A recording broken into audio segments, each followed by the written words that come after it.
Assalamualaikum, Mbak. Waalaikumsalam, Mbak. Silakan duduk, Mbak. Iya, Mbak. Mbak dengan siapa dan tujuannya kemari ada apa ya, Mbak? Gini, Mbak, saya Huzaimah. Saya ada masalah terhadap diri saya, Mbak. Oh, gitu ya, Mbak. Perkenalkan dulu ya, nama saya Rika Nisain Fitria. Mbak bisa manggil saya dengan Mbak Rika. Oh iya, Mbak, kedatangan saya kemari.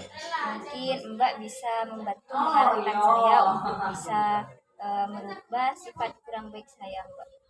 Baik, Mbak. Untuk mengatasi masalah yang sedang Mbak hadapi itu kembali lagi hanya kepada Mbak. Tugas saya di sini hanya sebagai pengarah saja, Mbak. Jadi semuanya itu kembali lagi ke Mbak. Loh, Mbak, saya kesini agar masalah yang saya hadapi bisa selesai. Kenapa Mbak malah mengembalikan lagi ke saya, Mbak? Ini ya Mbak, yang memiliki masalah itu kan samian Mbak.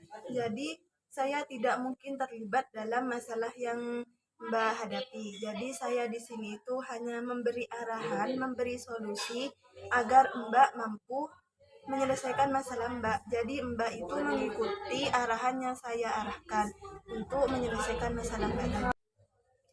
Oh iya, Mbak, tak kira tadi Mbak tidak mau menjadi konselor saya, Mbak.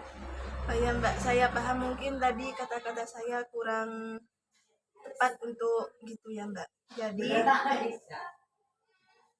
gimana bisa kita mulai sekarang, apa yang mau Mbak konsultasikan ke saya atau masalah apa yang mau Mbak ceritakan ke saya? Sebelum dimulai, saya mau tanya, Mbak, apakah ini bisa menjadi rahasia kita, Mbak? Oh, untuk itu masalah yang Mbak akan curhatkan kepada saya itu pasti akan menjadi rahasia antara saya dengan Mbak, karena ini merupakan syarat yang wajib atau yang harus dilakukan oleh seorang konselor seperti saya ini untuk menjaga rahasia klien, Mbak. Oh gitu, Mbak. Baik, Mbak. Eh, saya mulai ya, Mbak. Gini, Mbak, saya itu termasuk orang yang tidak suka melihat saudara saya itu lebih tinggi dari saya. Jadi ketika dia mendapatkan pujian banyak, saya iri, Mbak. Bahkan saya mencari berbagai cara agar bisa menjatuhkan saudara saya itu, Mbak. Saya sadar itu termasuk perilaku yang tidak baik. Tapi eh, bagaimana caranya agar saya itu bisa untuk menahan rasa dengki saya, Mbak? Menurut Mbak, hal yang harus saya lakukan eh, apa, Mbak, agar bisa menahan rasa dengki itu, Mbak? Ini ya Mbak, manusia itu memang pasti memiliki sifat iri Mbak. Jadi sebisa mungkin kita jangan pernah membeda-bedakan orang Mbak, karena itu bisa membuat orang yang kita beda-bedakan itu merasa iri dan berakhir dengan sifat dengki. Nah, untuk kasus yang Mbak alami, secara logisnya Mbak itu harus bisa berpikir terlebih dahulu bahwa ketika Mbak itu dengki terhadap saudara Mbak tadi, bahkan Mbak melakukan berbagai cara agar untuk menjatuhkan saudara Mbak tadi, maka Mbak itu harus bisa berpikir bahwa ketika Mbak melakukan hal itu, kebaikan selama ini yang sudah Mbak lakukan itu sia-sia. Kayak semisal kertas putih yang ada tintanya sedikit itu sudah kelihatan tintanya. Jadi sebanyak apapun kebaikan kita itu akan tidak tidak terlihat ketika kita melakukan satu kesalahan. Kayak ada yang mengatakan bahwa satu kesalahan itu bisa menutupi 1000 kebaikan. Jadi langkah pertama untuk menghilangkan sifat dengki itu dengan cara kita itu memperbanyak ibadah Mbak, memperbanyak sholat, memperbanyak zikir.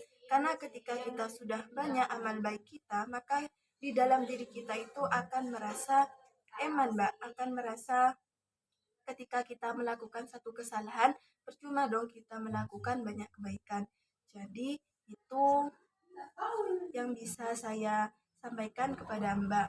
Mungkin dengan cara itu Mbak bisa merubah sifat dengki selama ini Mbak pendam, yang selama ini Mbak lakukan itu bisa berubah.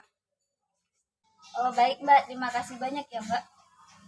Oh iya Mbak, sama-sama. Mungkin dari tadi yang sudah saya sampaikan bisa Mbak lakukan dan bisa Mbak terapkan.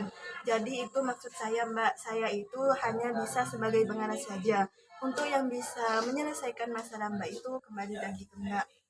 Baik Mbak, mungkin yang sudah saya sampaikan tadi itu bisa bermanfaat bagi Mbak dan juga bisa Mbak terapkan.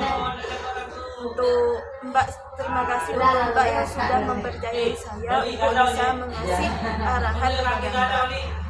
Baik Mbak, semoga saya bisa mengamalkan masukan-masukan dari Mbak. Terima kasih banyak ya Mbak. Saya pamit Mbak. Assalamualaikum. Waalaikumsalam.